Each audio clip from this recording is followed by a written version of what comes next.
With FPL Game Week 3 well and truly behind us, I want to look into some of the main talking points from the game week and what we can improve to be better through the international break and into Game Week 4. We're also going to look into some of the transfers that happened in the last few days of the transfer window and how that will affect our FPL picks going forward. So if you like the video, please hit the like button and please hit the subscribe button if you're new. With that being said, let's get straight into the video. So let's start with a quick review of Game Week 3, and it wasn't the worst game week, it wasn't the best game week. After a really tough Game Week 1, I've had 2 small green arrows, and we're slowly trending in the right direction. I can't buy a clean sheet from my goalkeepers at the moment, which is sort of a major letdown.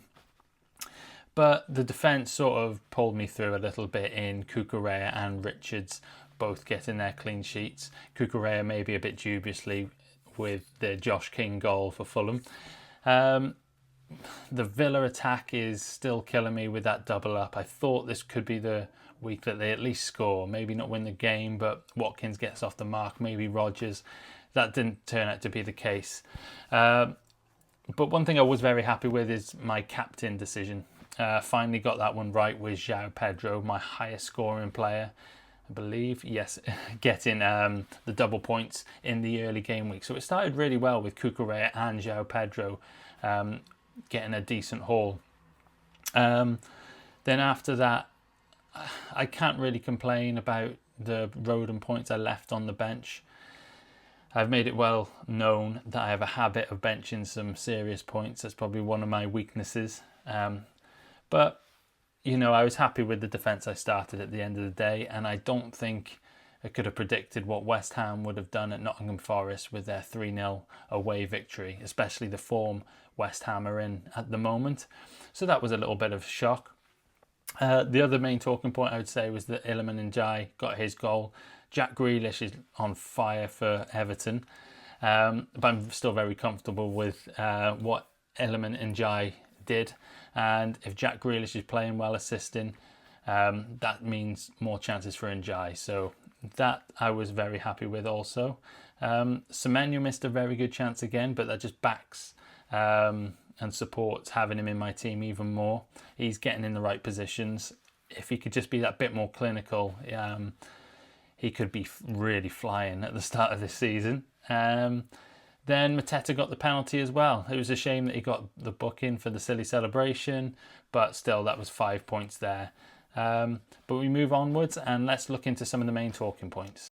So let's run through each team individually and look at some of the main takeaways from the past week and the transfer window. Starting with Arsenal. There's not too much change here. They played really well in my opinion against Liverpool, certainly defensively. Maybe the attack lacked a little bit. But with that defence looking so solid, I think you have to really be getting some Arsenal defenders on board, unlike myself. It's somebody I was always looking, the Arsenal defenders were people I were looking to get on board at a later date once they got through their difficult fixtures. But they look good in just about every fixture defensively, so maybe look to bring them on a little bit more sooner than I originally planned. I need to say this name, Hincapié. And I might have butchered that name, but he's the new incoming on transfer deadline day for Arsenal. And he is a left-sided centre-back, a left-footed centre-back. So he could be good backup for Gabriel. I don't think he poses minutes risk to anybody immediately. He can play left-back as well. But I think more than likely he could be coming straight in due to the Saliba injury that he picked up against Liverpool. And he may just slip in alongside Gabriel. Maybe Gabriel pushes to Saliba's right centre-back position. Then we move on to Bournemouth and Senesi. Somebody who's gone a little bit under the radar, wasn't talked about too much in pre-season. As a great option and certainly not as a DEFCON monster, but he's hit DEFCON in every game so far and he is looking like a fantastic option with some decent Bournemouth fixtures coming up. It was Dean Howson who would have collected the DEFCON points for last season. Looking at the data that was presented by FPL. So, but in this season it would have been Semenyo. So that's a real interesting one, and somebody I might look to bring in my own team. On top of that, you've got Semenyo and Evan Nielsen, who are going to be good options going forward with their fixtures also as well. Evan Nielsen off the mark, and as I mentioned earlier in the video, Semenyo, who's getting really good chances every game. If you can just get that little bit more clinical, you're talking about a points machine there. So a very positive start for them. On the flip side, you've got Aston Villa then, and you've got Ollie Watkins, Morgan Rogers, really, really struggling alongside the Villa team, really, really struggling. But they could still be options. I don't like them as a double up anymore, like I've got. I certainly want to get rid of one of them. But with the fixtures coming up, it's still very tempting to back Aston Villa, as I put there. They've got Sunderland and Burnley in the two of the next 4 games. So there is a certain almost expectation they're going to get off the mark surely now. So I really, really want to keep one of them, although I've got a few transfer plans I have in mind, which I'll talk about in the upcoming videos. On top of that, 2 incomings at Aston Villa, 2 very notable ones as well in Harvey Elliott and Jadon Sancho. Both very interesting picks actually, and players that could actually come straight into the starting 11. Harvey Elliott, I can see him being more of a number 10, and they could keep Morgan Rogers pushed out to one of the wings. And you could also see Jadon Sancho coming in on one of those wings also. So it's going to be really interesting what it does to some of the minutes of the players. I consider Rogers and Watkins their minutes pretty risk-free, but you never know with these 2 coming in. So that is something to monitor going forward. Certainly any of the other wingers, their minutes are of high risk now. Then we have Brentford. It's been 2 away defeats for them in between or either side of their home victory. But I still think Thiago, Dango and Vandenberg are all potentially good options. Thiago has returned in those 2 games, the 2 losses I believe. And then Dango, who scored in their only win of the season at home to Aston Villa. Vandenberg as well, when we talk about DEFCON, I believe he's hit them in 2 or maybe all of his games so far this season. So they're all potentially good options going forward if you can trust that defence enough, specifically in those away games.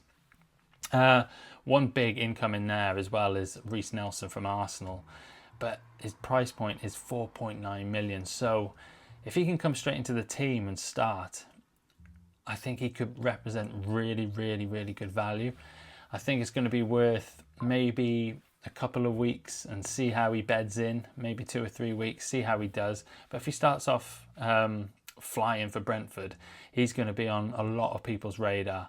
So maybe somebody you want to sort of monitor a bit earlier than everybody else. He is a right footer, so it'd be interesting what it means for Kevin Schade minutes, or maybe Nelson plays on the right rather than the left. Who knows? Brighton, not too much to say about them. A fantastic result against Man City, but when we talk about FPL assets, they're so unpredictable in their starting lineup. Rutter seemed like one of the best options going into the season, with the potential that he could play in the number 9 and the number 10 position. And his minutes just haven't been there. I think he started the first game but didn't start the other 2. They're also yet to get a clean sheet, which obviously as a Verbruggen owner is a little bit disappointing. But, they've had some difficult-ish fixtures, certainly with City. You always fancy City to score against them. But nothing too out of the ordinary with Brighton so far. And then finally on this page we've got Burnley. Anthony has actually scored some fantastic points so far this season, with 2 goals and 1 assist in the 3 games that he's played. So a potential option, but I think there's better options maybe at his price point of 5.5. And then a tough run as well is coming for Burnley with Liverpool, Nottingham Forest, Manchester City and Aston Villa in the upcoming games. So this is certainly not players that we want to look to be bringing in at this stage. So let's talk about Chelsea then. And Liam Delap picked up quite a nasty hamstring injury, it would seem, against Fulham. On the flip side of that, it gives João Pedro a bit more security of minutes, which is nice for us owners. But it was a bit of a shame that he wasn't on that penalty that Enzo Fernandez took.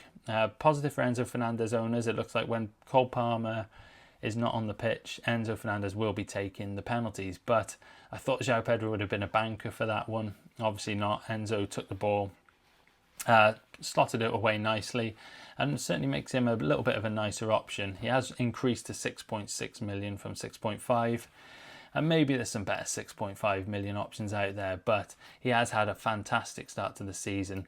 And as I look here now, I believe it's 2 goals, 2 assists already in just 3 games.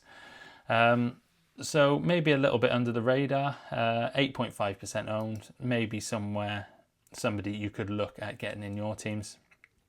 So we move on to Crystal Palace. Talking about hamstring injuries, Ismail Assar seemed to pick one up at the end of the Crystal Palace Villa game. We await news on how serious that is, and maybe we don't get the full story until after the international break and we get some press conferences from Crystal Palace. But I believe he's missing international duty with Senegal. So there must be something semi-serious there. Which is a bit of a shame for those owners as they go into a run of 2 really nice fixtures where you'd want it to be playing Ismail Assar with Sunderland at home and West Ham away. But Mateta, he got off the mark, which I was happy about. I think probably the Sarr getting the goal towards the end killed my rank personally, not owning him. But Mateta got off the mark with a penalty. Hopefully that'll give him confidence going into potentially one of the easier games of the season against Sunderland. And then if we talk about the transfer window, Mark Gahey stays at Crystal Palace, which is fantastic news for them and all Crystal Palace defence owners. I've got Richards. If you're looking at it, getting in a Munoz, or if you have Richards yourself, even Henderson in goal, keeping Mark Gahey makes them much better options going forward as well. That Crystal Palace defence has looked pretty solid, and they can continue that now throughout the season, you would hope. Talking about Everton next then, Jack Grealish, as I mentioned before, got 2 assists, which has been a fantastic start for him, with 2 assists in both of the last 2 games for him. And he is looking like a good option, and he has increased by 0.2 since he has moved. But at a little bit of a cheaper price point, you've got Dewsbury Hall, who's a great option as well, and who I own, Iliman and Jai.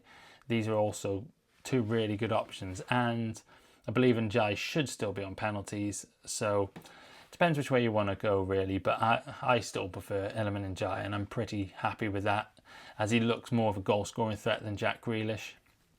If they can pick up a few penalties on top of that, that's fantastic as well. So all very viable options going forward, and especially when you look at the 3 home games they have to play in the next 4, all either side of a difficult fixture in the Merseyside derby away at Anfield. So Everton looking a lot more promising than they did on the opening day anyway. Fulham, there's lots of rotation in attack. This is very similar to Brighton. It's a little bit hard to predict who's going to be starting and who's going to get good minutes in that Fulham attack.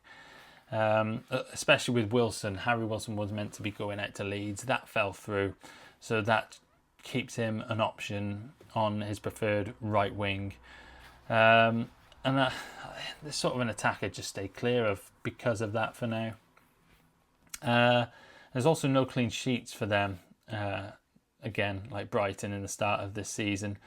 But it's not been the easiest start for them in terms of fixtures, so that's a little bit understandable. Then Leeds, they've looked pretty solid at home, certainly defensively. And I'm happy that I've got a player like Joe Rodon, but I just can't think of a time I'm going to bring him in too often. Like this week, for example, they were at home, but they were playing Newcastle, who had such a spirited performance against Liverpool. I thought they could go to Leeds and score, no problem, even with the striker and Anthony Gordon missing. But no, Leeds look very, very solid again. 2 home clean sheets, but they just can't score goals. So the attack is a definite no-go for me. If you want one of their 4 million defenders, they could be good options going forward, especially when they have home games by the looks of it. So go, fill your boots with that one. On to Liverpool, and promising signs against Arsenal in terms of them defensively. They've looked very, very fragile at the back, although they have played very well and won all their games pretty late on. So Van Dijk owners, maybe Kirkes owners, there's a few. Most of you are probably transferred out Frimpong by now. These are pretty good options going forward, and the fixtures are only going to get easier from here for Liverpool. The one worrying point is the Salah slow start. With that game week 6 looming, and a lot of people wanting Haaland for that game week as a potential captain option, he may be somebody you want to, and certainly somebody I'm considering of getting rid of to switch to Haaland, and then using that money elsewhere. It's something that's in the back of my mind at the moment, because he's just not as effective, and anywhere near as effective as he has been in previous seasons. And you could easily drop to, I would say, a Gakpo, but as we all know, Alexander Isak has signed for Liverpool now, and that is a huge minutes risk for Ekitike. Ekitike is not somebody I would be looking to get in anymore, but there is also that potential that it poses a risk to Gakpo as well. If we have to see if Arne Slot wants to play Ekitike. I doubt he'll play Isak out left, but there is potential he could go with Ekitike on the left sometimes as well. That remains to be seen. I feel like Gakpo is certainly the first choice left winger, but a little bit of rotation here and there could affect Gakpo as well. So again, Gakpo, somebody I was looking to get in, but again, let's wait and see. Manchester City then. Aït-Nouri was fit. We weren't too confident on him after the injury he picked up the week before, but he was fit. He did play against Brighton. But one injury they do have now is Ryan Cherki, who will be out for 2 months. Again, these injuries usually coincide with more positive news on minutes for certain assets, and Marmoush's minutes now go up. The potential for his minutes go up, and Oscar Bob also, who has started and played the majority of most games so far. He's Pep Guardiola is a huge fan of him. So I started with Marmoush in my team and took him out pretty sharply after his benching in game week 1. I do not regret that one bit, but he might slowly creep back into people's minds if he starts to play good minutes and Man City can just pick up their form a bit, because it has been a poor start from them after their win at Wolves. And then the other talk is obviously Reinders. That has calmed down a lot now after 2 poor City performances. He's played every minute of every game, but I think everybody just got a little bit carried away because of the price tag, because of the team he played for, and that return on the opening day. So he's still a good option. Definitely still a good option if you want to go there. But I think this is proved. Just don't expect those amazing hauls every week, especially with the sort of run of form that Man City are in. That's never going to help either. And then going into Manchester United, and Matheus Cunha picked up an injury also in their game. So he's certainly a no-go, and we'll have to wait to see on the seriousness of that injury. Bruno Fernandes, though, did return and repaid the faith of those of you who own him, but only just, with a penalty at the end of the game. But on the other side as well, he did hit DEFCON pretty comfortably as well. So that's the reason why a lot of people have picked him. So well done to you if you've done that, because he hit the DEFCON, he got the penalties, that the reason why you brought him in. So well done. Maybe you can do a bit more of that for you going forward. The new goalkeeper in though at on the final day of the transfers deadline. It's sort of an unknown, and saying his name is Sen Lamens, a young goalkeeper. They didn't go for Emi Martinez like was touted at one point. Yeah, that remains to be seen. It could be a risk. I don't think it particularly at this stage strengthens the Manchester United defensive line, but who knows? He could be a superstar in the making, and we'll have to wait and see. Newcastle then struggled in attack, obviously, without Isak, without a recognised number 9, and with Anthony Gordon suspended. It was a very, very difficult game for them against Leeds, but the reinforcements are here for them now, and it's Visser in on transfer deadline day, and we all knew about Voltemade from Germany coming in as well. I wouldn't call any of them major options for our FPL teams yet, because I'm a bit unsure who's going to start in that one. I feel like it might be Voltemade because of the price they paid for him, and he's a bit more of the build of Alexander Isak, and Visser could be used as a sub. But I think to start with, it would not surprise me to see Visser start because of his Premier League experience. So the players I wouldn't be touching just yet, but certainly ones to monitor and see who Eddie Howe goes with. Nottingham Forest then to end this page, and they started off very leaky in defence, and sort of the opposite of what they did last season with that solid defence.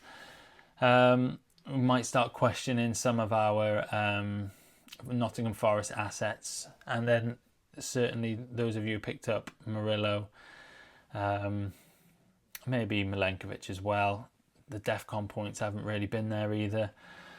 So it has been a huge disappointment for those of you who back the Forest defence, like myself. Players to come in though, they've had a few incomings with Zinchenko and, let me pronounce this, Cuabano. Now both of them can play left back, and as a Nico Williams owner, that does worry me about his minutes going forward. Will his minutes drop initially? I don't think so. I think he's pretty safe early on, but it does make you wonder. Maybe Zinchenko will play in the midfield. I feel like he might do, to be honest. That's his preferred position. It always has been for Ukraine. He might finally get some more minutes in that centre midfield position. And then I think Nico Williams would have enough to keep out the other left back incoming, whose name I'm not going to butcher again. On top of that, they've got Delane Bakwa, who's come in, who's as a winger. I don't think we're really considering any of the Nottingham Forest wingers at this point. So, again, we can just monitor them as they go along. And then a £4 million goalkeeper in John Victor to back up Matt Sells, which we shouldn't really be paying any interest to in FPL terms. And finally then, let's move on to Sunderland, and Reinildo has done okay so far, certainly for defensive contribution points, which he picked up in one of the games, and that's not too bad for a fullback, I don't think. Sunderland will be doing a lot of defending, and you know, those of you who picked him up as a 4 million option, I went with Joe Rodon for the DEFCON as well. You know, you might get some decent returns over the season. It's just as and when he comes in off your bench. The attack is probably not it's probably not an area I would be invested in.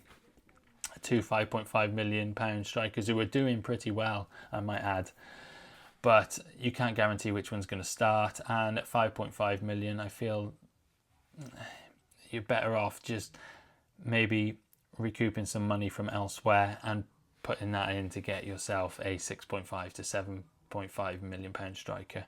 I think that would probably be the better option there. Tottenham, the first signs of weakness of them, certainly defensively. Was only a 1-0 victory for Bournemouth, but It's sort of stopped them in their tracks after a pretty decent start to the season, but they still have a great run of fixtures coming up, so their defenders are still really good options and somebody I'm still looking to getting in. You have the 5.5 million Pedro Porro, you have the 5 million Romero, and the 4.5 Van de Ven. There may have been some price changes since then, some might have gone up. I would need to check that. But you've got a defender there for each price point. Maybe I wouldn't go with Pedro Porro as the attacking returns that you'd be hoping for from him don't particularly look there, but certainly Van de Ven for value and Romero for defensive contributions. They're two players I would probably prefer to go with. And like I said, still great options. Two big incomings though at Tottenham, and that's Xavi Simons and Kolo Muani from PSG. Now, this sort of eliminates the desire for a Tottenham attacker in my eyes, because who's going to be dropping to the bench? I can see with Champions League football as well, there's going to be a heck of a lot of rotation here.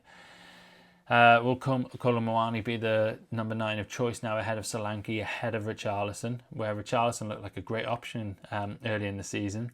Xavi Simons, will he come straight in? Does that affect Brennan Johnson? Or the number 10 position in Pape Sarr maybe gets dropped back. A lot of uncertainty with two huge signings coming in, so one to monitor going forward. West Ham, a surprising return to form for them against Nottingham Forest, with their switch to the back four as well, which seemed to work. But the other change they made was Aaron Wan-Bissaka, who is a highly owned defender at the start of the game. Kyle Walker-Peters come in, and after a 3-0 victory, I don't know if he'll be shifting him out for Wan-Bissaka anytime soon either. I think Graham Potter will go ahead and keep Kyle Walker-Peters in for the foreseeable future anyway. So that certainly takes Wan-Bissaka off the menu and potentially somebody we need to get rid of in the near future. But Bowen, he got off the mark as well for West Ham, which was nice for him. Probably a week too late, as most people had got rid of him by then.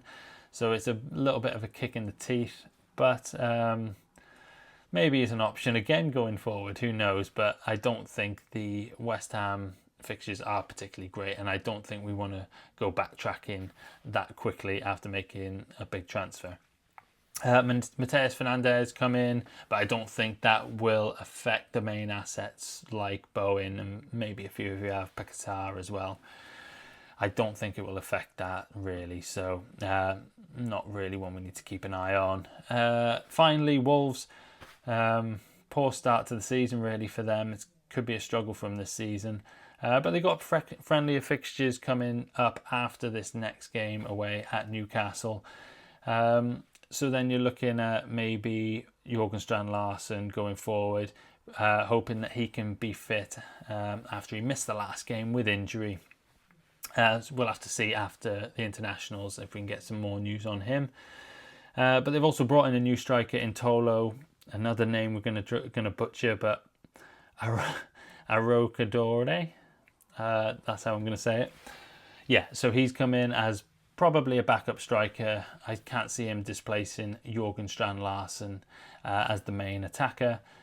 But we're going to have to wait and see on the fitness, like I said, of him. So a lot of information to take in there, but I hope you got what you needed. I tried to cover every team, so you had all the information you need going into Gameweek 4, which does seem far away now with the international break. FPL Game Week 4 starts on the 13th of September on the Saturday, the 12:30 kickoff with Arsenal v Forest. Until then, though, take a well-earned break. Make sure you subscribe so you get back into the flow next week when all the videos will be released with the transfer targets that you need to be looking at going into that game week. So I'll catch you next time anyway, guys.